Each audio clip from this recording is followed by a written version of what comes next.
Salam sidang jemaat Tuhan yang terkasih dalam nama Tuhan Yesus Kristus. Salam sejahtera untuk kita semua. Bertemu kembali dalam renungan kita. Mari sidang jemaat Tuhan, kita bersama-sama menikmati hadirat Tuhan lewat renungan kita hari ini. Saya yakin dan percaya lewat renungan ini hidup kita dibaharui dalam Tuhan dan iman kita bertumbuh. Namun sebelum kita masuk dalam renungan kita memuji Tuhan, kita katakan kepada Tuhan Allah peduli.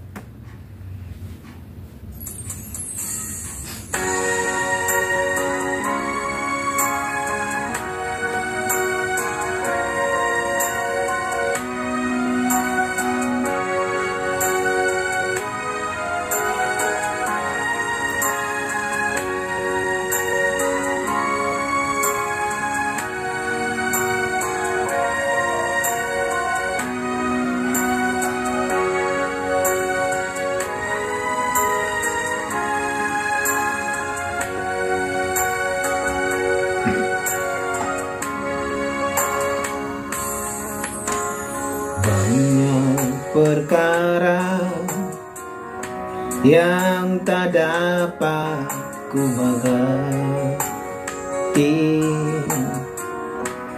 mengapakah harus terjadi di dalam kehidupan ini.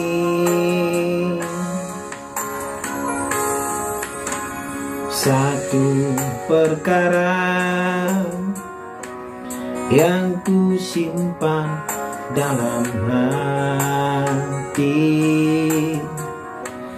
tiada satu pun yang terjadi tanpa Allah peduli. Allah mengerti, Allah peduli segala persoalan yang kita hadapi. Tak akan pernah dibiarkannya ku bergumul sendiri, sebab Allah mengerti.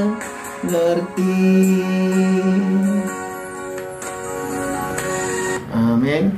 Firman Tuhan untuk hari ini dari kitab Yeremia pasal 37 ayat 1 sampai 10.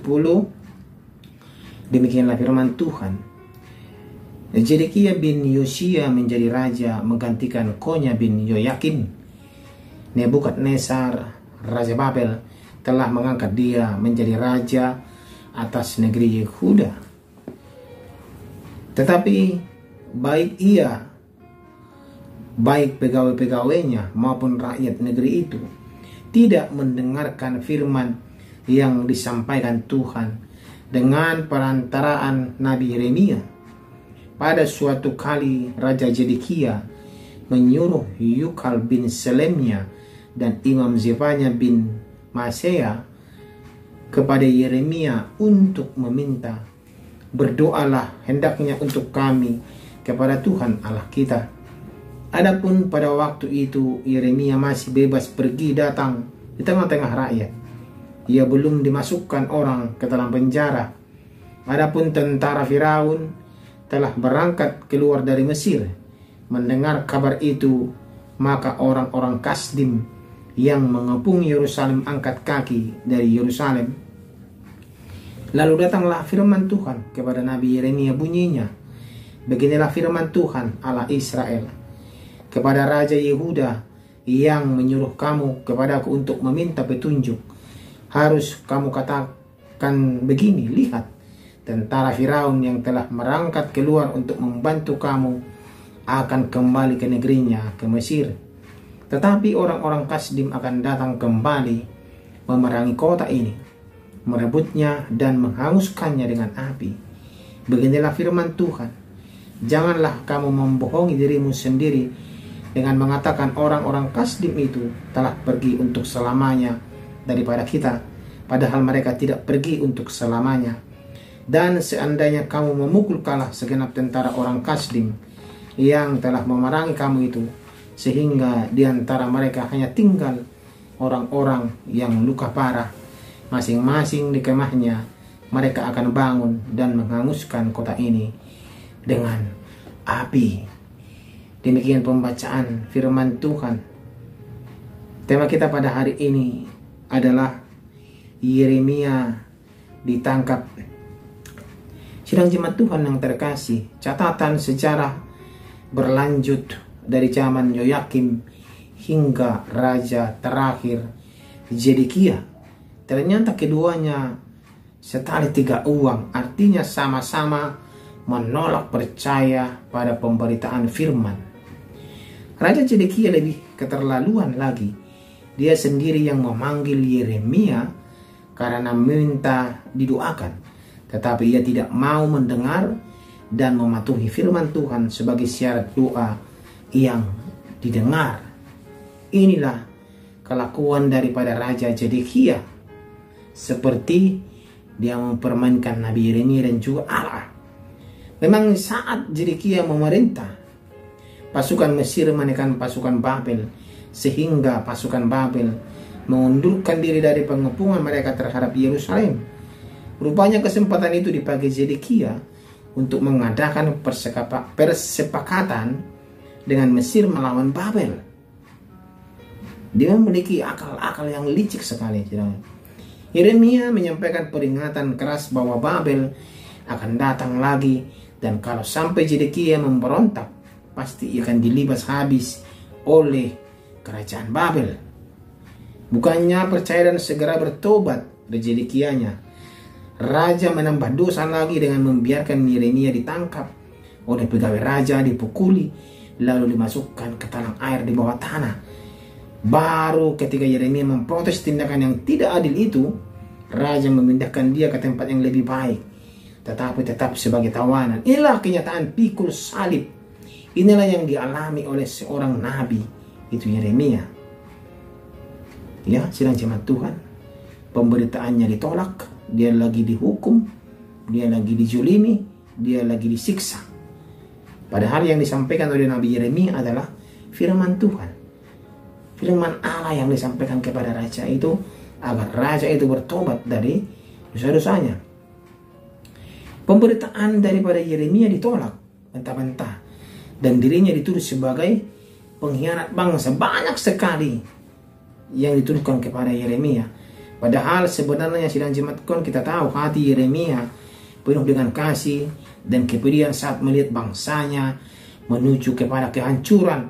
Akan tetapi Nabi Yeremia harus tetap melaksanakan perintah daripada Tuhan Allah, harus tetap melaksanakan dan menyampaikan firman itu kepada bangsa Yehuda, dan harus menyampaikan berita kehancuran kepada Raja Zedekia yang bubal. Di satu sisi ia tahu bahwa Yeremia adalah nabi yang setia memberitakan firman Tuhan dan ia mau mendengarnya. Namun di sisi lain ia mengeraskan hati dan menolak untuk percaya, apalagi bertobat. Itu adalah Raja Zedekia. Kita tahu sidang jemaat Tuhan, kita pun tidak semua dari antara kita diberi karunia untuk memikul salib kita seperti Yeremia. Dan tidak semua diberi karunia untuk pemberitaan firman. Namun setiap kita memang harus siap untuk itu kapan Tuhan panggil kita. Jadi pemberita kabar baik yang berani menghadapi risiko penolakan bahkan penganiayaan, itulah yang harus kita lakukan dan kita imani bahwa kita harus tetap teguh dalam pendirian kita. Tuhan akan memberi kekuatan yang kita perlukan. Penyertaannya akan memampukan kita bertahan hingga akhir garis akhir daripada tujuan kita. Ya, yakin dan percaya sidang jemaat Tuhan, firman yang datang kepada kita adalah untuk kebaikan kita. Jadi orang yang memberitakan firman jangan kita sepelekan, jangan kita indahkan. Malahan lewat ini, lewat itu, lewat pemberitaan itu kita belajar bahwa Tuhan punya maksud yang luar biasa nanti untuk kita, dan perintah Tuhan agar kita laksanakan.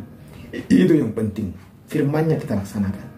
Ya, Jangan seperti Raja Zedekia yang mengeraskan hatinya, yang begitu bebal, yang menolak firman Tuhan, ya, dan jemaat Tuhan. Akhirnya dia menganiaya pemberita firman itu, dia menganiaya nabi itu, memenjarakan nabi itu, ya, karena dalam dirinya penuh dengan keberdosaan dan kedengilan hatinya. Saya dan percaya sedang jemaat Tuhan, lewat ini kita belajar bagaimana firman Tuhan itu kita harus hormati dan kita lakukan dalam kehidupan kita. Kita berdoa, terima kasih ya Tuhan untuk firman-Mu hari ini yang mengajari kami bahwa kami harus menghormati firman Tuhan yang datang kepada kami, bukan malah menolaknya dan bahkan menolak orang yang memberatkan firman Tuhan itu. Kami mau Tuhan setia di hadapan Tuhan dan menerima segala anugerah dan perintah dan firman dalam kehidupan kami. Dalam nama Tuhan Yesus kami berdoa, amin. Banyak perkara yang tak dapat ku mengerti, mengapakah harus terjadi di dalam kehidupan ini. Satu perkara yang ku simpan dalam hati, tiada satu pun yang terjadi tanpa Allah peduli.